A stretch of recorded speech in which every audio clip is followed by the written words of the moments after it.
السلام علیکم دوستو۔ ایک ظالم راجا جو آدم خور ہونے کے ساتھ ساتھ بد شکل بھی تھا اور پراسرار قوتوں کو مالک بھی تھا۔ آدم خور راجا اگرتھم شکار سے آ کر ابھی کچھ دیر سستا ہی رہا تھا کہ اس کا خاص ملازم اجازت لے کے خوابگاہ میں داخل ہوا اور آداب بجلا کے عرض کیا، حضور مبارک ہو، سونی کوٹ قلعے سے ابھی ابھی خبر آئی ہے کہ رانی مہر بخت نے بیٹے کو جنم دیا ہے۔ راجا مسیری پہ نیم دراز تھا۔ خادم خاص کی بات سن کے جھٹکے سے اٹھ بیٹھا، بے یقینی سے خادم کی طرف دیکھنے لگا، پھر مسیری سے نیچے اترا اور خادم دونوں ہاتھ باندھے آداب سے کھڑا تھا۔ راجا اگرتھم اس کے بالکل سامنے جا کے کھڑا ہوا۔ خان، تو جانتا ہے ہم بے وقت کے مذاق کو بالکل پسند نہیں کرتے۔ حضور، خادم کی یہ مجال، سونی کوٹ قلعے سے رانی مہر بخت کا خاص خادم یہ خوشخبری لے کے آیا اور ابھی تک باہر موجود ہے۔ راجا اگرتھم کی کئی بیویاں تھیں لیکن کسی سے بھی اولاد نرینہ نہیں تھی۔ راجا عمر کے اس حصے میں تھا کہ اب تو مایوسیوں کا موسم در آیا تھا، لیکن یہ خبر سن کے وہ مسرتوں سے نہال ہونے لگا۔ اس نے گلے سے سچی موتیوں کی مالا اتار کے خادم کو دی اور اسے حکم دیا کہ فوراً سائیں سے کہو کہ گھوڑا تیار کریں، وہ ابھی سونی کوٹ قلعے جائیں گے۔ خادم خاص حکم کی تکمیل کے لیے کمرے سے باہر نکلا۔ راجا نے ضروری تیاری کی، پھر خوابگاہ سے نکل کے قلعے کے پھاٹک کے پاس آیا۔ سائیں گھوڑا لیے کھڑا تھا۔ راجا گھوڑے پہ سوار ہوا اور گھوڑا دوڑاتا ہوا سونی کوٹ قلعے کی طرف جانے لگا۔ سونی کوٹ قلعہ مشرق کی سمت گلگت کے آخری حصے میں واقع تھا۔ راجا اگرتھم گھوڑے کو بڑی تیزی سے دوڑاتا ہوا سونی کوٹ قلعے میں پہنچا۔ قلعے میں جشن کا سماں تھا۔ لوگ ڈھول تاشے بجا رہے تھے، خوشی سے چلا رہے تھے، کیونکہ بڑے عرصے بعد ان کے راجا کا جانشین پیدا ہوا تھا۔ اگرچہ راجا اگرتھم قلعے میں داخل ہو کر تیزی سے چھلانگ لگا کے گھوڑے سے اترا اور دوڑتا ہوا زنانہ خانے کی طرف آیا۔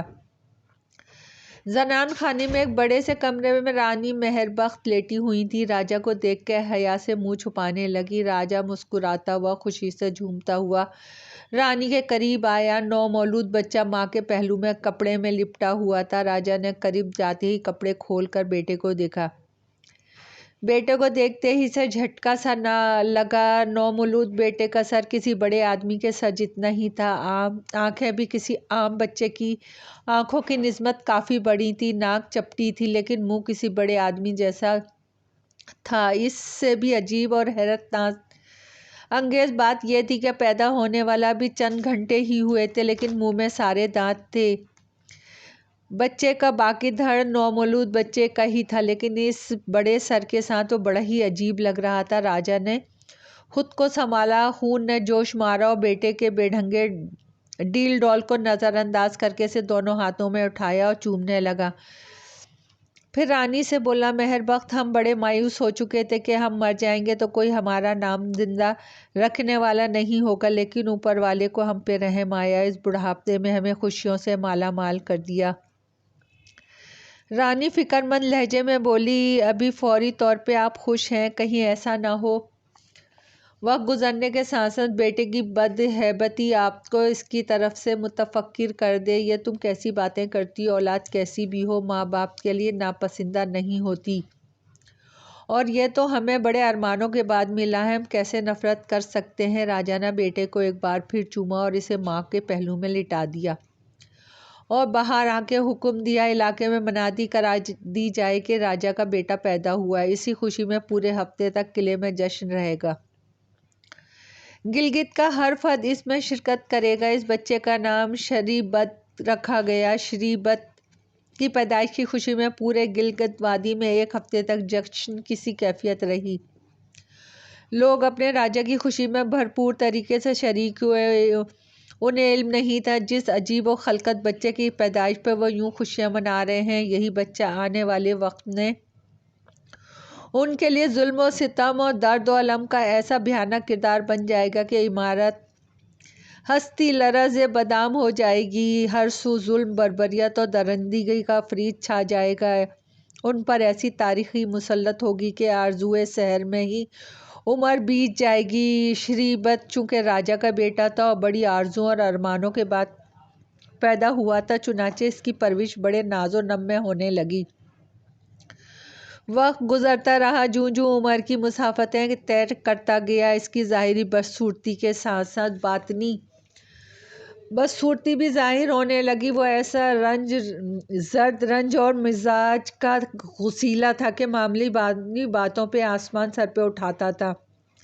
علاقے کے لڑکوں کے ساتھ اس کے ساتھ کھیلنے سے کتراتے تھے، کیونکہ کھیل کے دوران میں معمولی سی بات پہ بھی ناراض ہوتا تو اپنے سے بھی بڑی عمر کے لڑکوں کو کمر سے پکڑ کر اٹھاتا اور زمین پہ پٹخ دیتا۔ ایسی طاقتور تھا، 10 سال کی عمر میں درخت کو جڑ سے اکھاڑ کے پھینک دیتا۔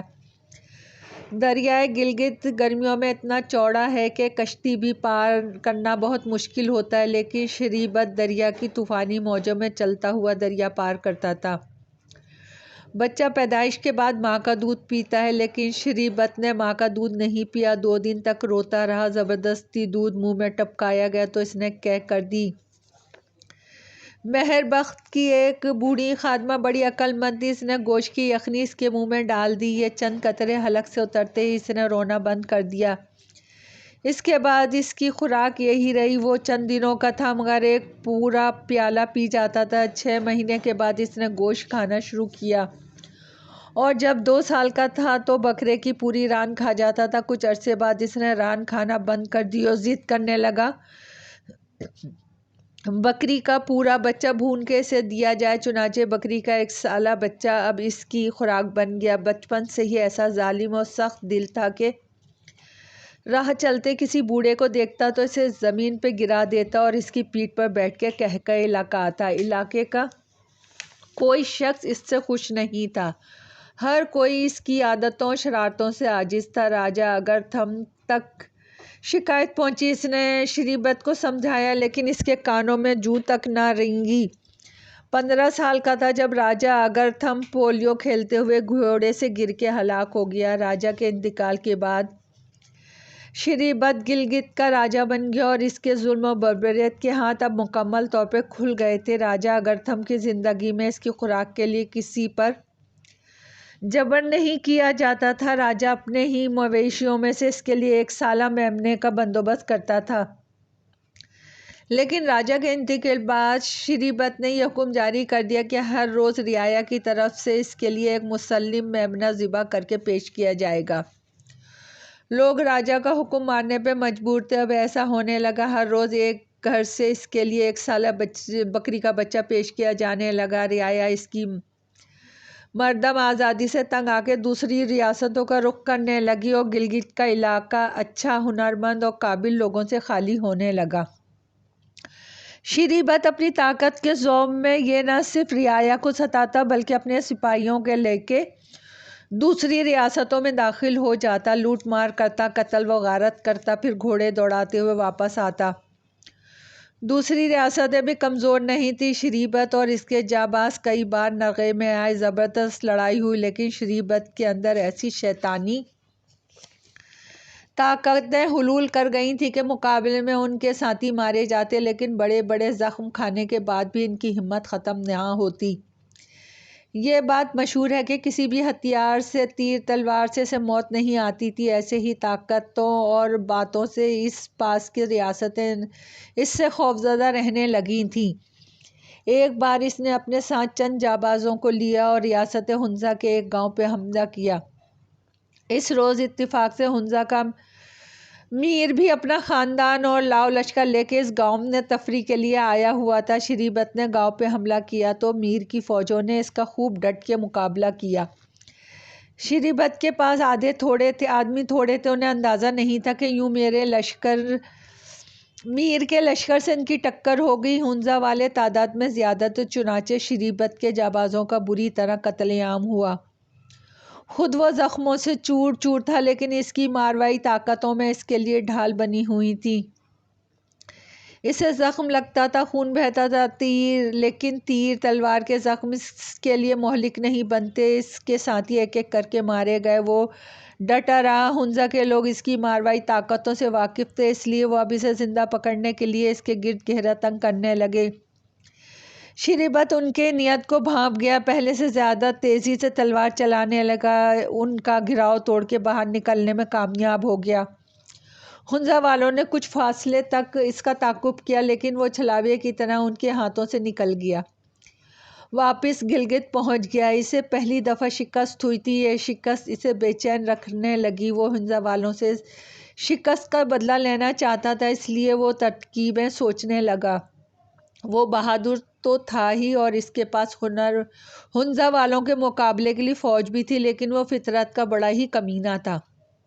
بعض اوقات باز صف بہادری کے ایسے اوچھے وار کرتا تھا کہ مخالف بغیر جسمانی گھاؤ کھائے بھی تڑپنے لگتا تھا۔ شری بت کی ایک بڑی ملازمت تھی، بڑی ہی چالاک اور جوڑ توڑ کی ماہر۔ شری بت نے اپنا شکست کا بدلہ لینے کے لیے اس مکار بڑھیا کو مہرے کے طور پہ استعمال کرنے کا فیصلہ کیا۔ بڑھیا کو منصوبہ سمجھا کر وادی ہنزا کی طرف روانہ کر دیا۔ ہنزا کی میر کی ایک بیٹی تھی، بڑی ہی خوبصورت اور ذہین، دور دور تک راجاؤں اور سرداروں کے بیٹے اس سے شادی کرنے کے خواہش مند تھے۔ شری بت نے بڑھیا کو سمجھایا کہ ہنزا جا کے کسی طرح میر کی حویلی تک رسائی حاصل کرے، پھر اپنی مکاری اور ہوشیاری سے شہزادی حور بانو کا قرب اور اعتماد حاصل کرے اور کوئی دن مقرر کر کے حور بانو کو تفریح کے بہانے قلعے سے دور لے جائے۔ مقررہ وقت اور جگہ پر شری بت انتظار کرے گا، حور بانو کو اٹھا کے گلگت لے آئے گا۔ یہ بڑھیا ہنزا کی طرف چلی گئی، اپنی چالاکی اور چپ زبانی سے قلعے کے ایک پہرے دار کی ہمدردی حاصل کی اور اس کے گھر میں قیام کرنے لگی۔ کچھ ہی دن میں پہرے دار کے ذریعے قلعے کے اندر تک اس کی رسائی ہو گئی۔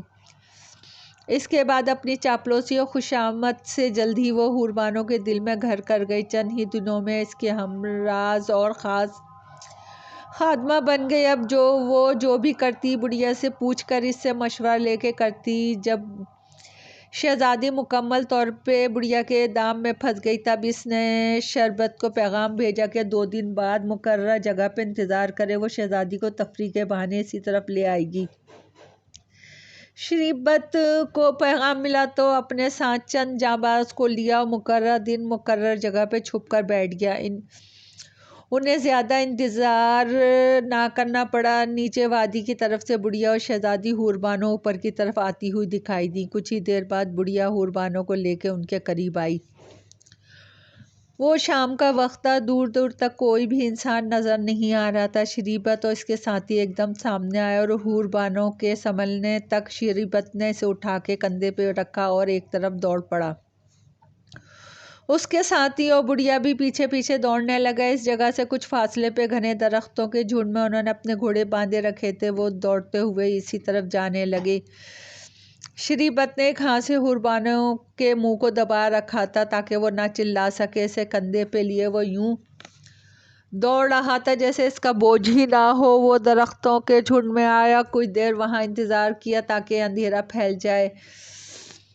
پھر جب رات ہوئی تو وہ گھوڑوں پہ سوار ہوئے اور گلگت کے راستے پہ دوڑاتے ہوئے روانہ ہوئے۔ صبح ہونے سے پہلے وہ گلگت پہنچ گئے۔ اگلے روز اس نے بڑی جشن منایا اور شہزادی حور بانو کو اپنی بیوی بنا لیا۔ حور بانو مجبور تھی، انکار اور فرار کا کوئی راستہ نہیں تھا۔ وہ رو دھو کر اس بدہیبت کرہنہ شخص کی بیوی بن گئی۔ کچھ دن بعد ہنزا کے میر کو پتہ چلا کہ اس کی گم شدہ بیٹی کو راجا شری بت نے اغوا کر کے اپنی بیوی بنا لیا۔ وہ غصے سے سخت تل ملایا، لیکن اسے شری بت کی طاقت کا علم تھا۔ اس نے خود پہ جبر کر کے صبر کیا اور بدلہ لینے کے لیے مناسب وقت کا انتظار کرنے لگا۔ ادھر شہزادی حور بانو نے بحالت مجبوری شری بت کو قبول کیا تھا۔ وہ تنہائیوں میں چھپ چھپ کے روتی، اپنے نصیب کی تیرگی پہ آنسو بہاتی۔ کئی دفعہ اس نے بھاگنے کی کوشش بھی کی، لیکن قلعے میں ایسا سخت پہرا ہوتا کہ وہ کبھی اپنے مقصد میں کامیاب نہ ہو سکی۔ اس طرح روتے تڑپتے وقت گزرتا رہا۔ 1 سال بعد اس نے ایک بیٹی کو جنم دیا۔ بیٹی ماں کی طرح دولت حسن و جمال سے نہال تھی۔ اس کا نام نور بخت رکھا گیا۔ نور بخت ابھی 2 سال کی تھی، اس کی ماں کا انتقال ہو گیا۔ شری بخت کے لیے بیویوں کی کمی نہیں تھی۔ علاقے کی جو بھی لڑکی سے اچھی لگتی اٹھا کے لیے لے جاتا۔ چند دن بعد جی بھر جاتا تو اور کسی اور کلی کے گرد منڈلانے لگتا، لیکن نور بخت کے لیے ماں صرف ایک ہی تھی، وہ مر گئی۔ راجا نے اس کی پرورش کے لیے علاقے کی عورتوں کو جمع کیا۔ وہ شروع میں بہت روئی، لیکن آہستہ آہستہ وہ ان عورتوں سے مانوس ہو گئی۔ اس طرح نور بخت عمر کی مسافتیں طے کرتی ہوئی شباب کی حدود میں داخل ہو گئی۔ اس کے حسن کا چرچا خوشبو کی طرح چاروں طرف پھیل گیا۔ وہ علاقے کے نوجوانوں کے دلوں کی دھڑکن بن گئی۔ اس کی ایک جھلک دیکھنا ہر نظر کی تمنا تھی، لیکن دیکھنے کے بعد حسرت بڑھ ہی جاتی تھی، کیونکہ وہ چاند کی طرح تھی۔ اسے صرف دیکھ سکتے تھے، چھونا اور پانا محال تھا، اس لیے آہیں بھر کے محض نظر پر ہی اکتفا کر کے بیٹھ جاتے تھے۔ شری بخت کے مہمان خانے میں محفل طعام سجی ہوئی تھی۔ اس کے وزیر اور مصاحبین جمع تھے، دسترخوان بچھا ہوا تھا، سب کھانے میں مشغول تھے۔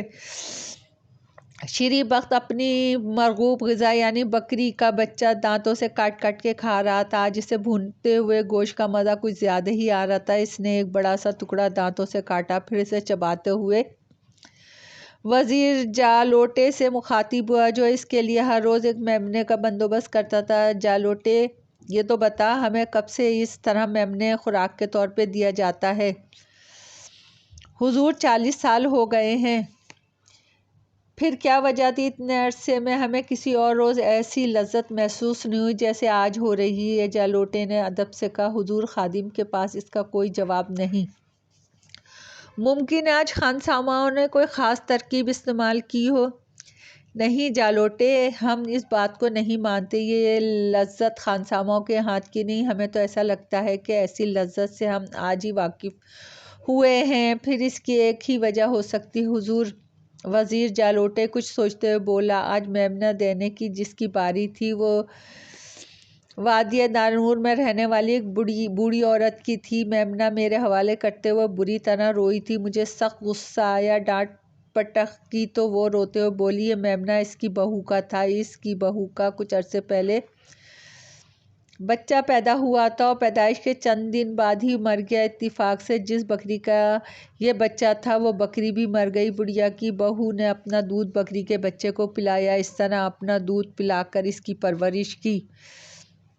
یہی بات سمجھ میں آتی ہے کہ اس لذت کی اصل وجہ یہی ہوگی۔ جالوٹے کی بات سن کے شری بخت نے سوچتے ہوئے اور گھورتی ہوئی نظروں سے اس کی طرف دیکھا۔ کافی دیر اس کی طرف دیکھتا رہا، پھر سرسراتے ہوئے لہجے میں بولا، جالوٹے، تو نے یہ کیا بات کہی؟ ہمارے لیے تو ایک عجیب خیال کی راہیں کھول گئیں۔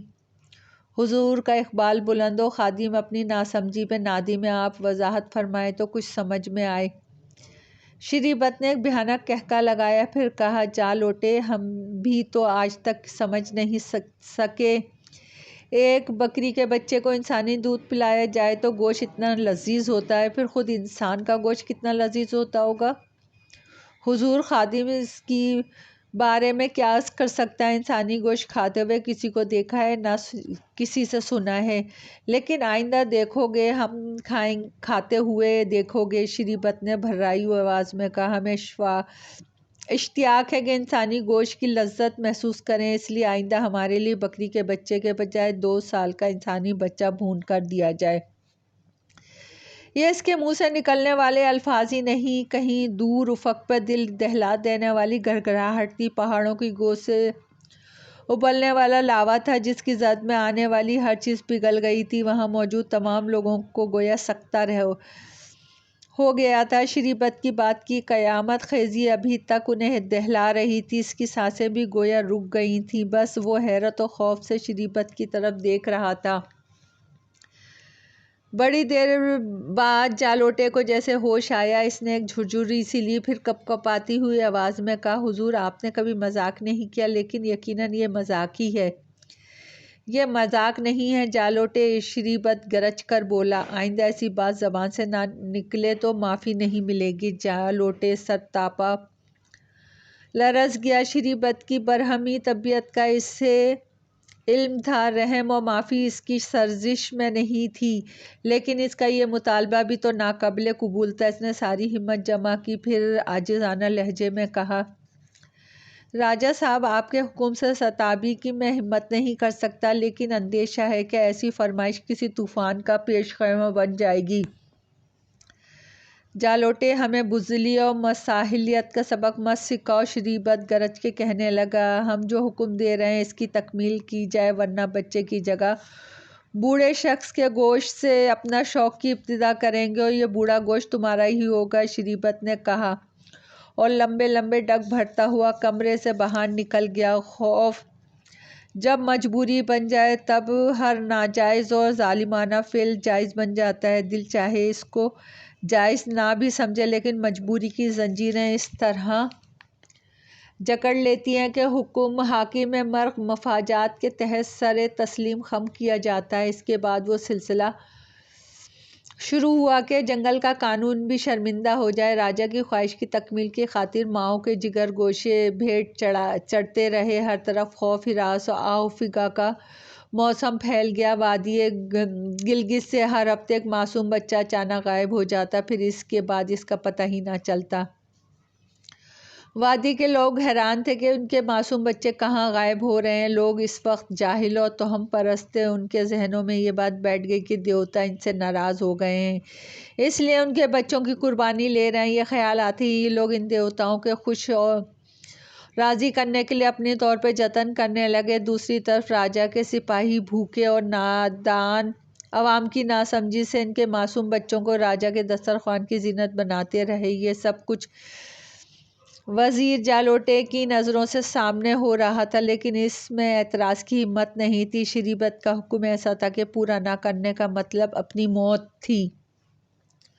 وہ بادل نخواستہ اس کو نظر انداز کرتا رہا۔ کئی بار اس کے جی میں آیا کہ لوگوں کو بتائے کہ ان کے بچے دیوتا کی ناراضگی کی وجہ سے غائب نہیں ہو رہے ہیں، بلکہ شری بت کی خوراک بن جاتے ہیں، لیکن ہمت نہ کر سکا۔ اپنی بزدلی کے باعث اور دوسرے وزیر راجا کے ظلم و ستم میں شریک رہے۔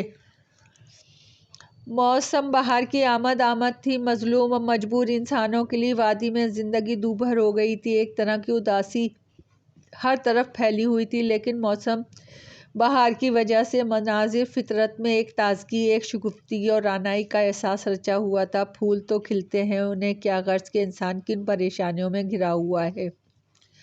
بس احساس ہی ہے جو پھولوں کے حسن و شگفتگی کے اندر ماحول کی افسردگی کو سمجھ لیتا ہے۔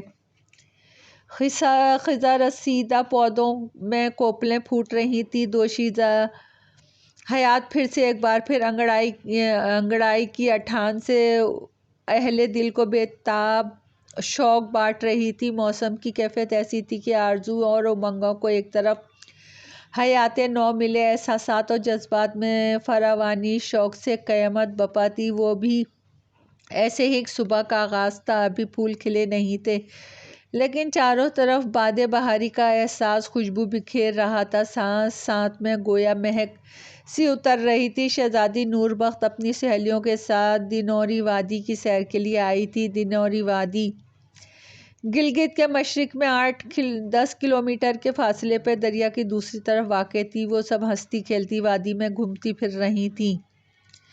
پھر وہ راجا کے باغ میں آ گئی۔ باغ میں وہ آنکھ مچولی کھیلنے لگی۔ نور بخت دوڑتی ہوئی سہیلیوں سے چھپتی چھپاتی گئی۔ اس کی سہیلیاں اسے ڈھونڈتی ہوئی آس پاس پھیل گئی تھیں۔ وہ پھولوں کی اوٹ سے سہیلیوں کو دیکھتی ہوئی جگہ بدلتی جا رہی تھی۔ اس کی سہیلیاں قریب آتی جا رہی تھیں۔ وہ دوڑتی ہوئی ایک کیاری کے پیچھے آئی، پھر ایک دم ٹھٹک گئی۔ کیاری کے پیچھے مخملی گھاس پہ کوئی لیٹا ہوا تھا، اس نے چہرہ ایک رومال میں چھپایا ہوا تھا۔ ایسے ہی وقت وہ شخص آہٹ سن کر فوراً اٹھ بیٹھا۔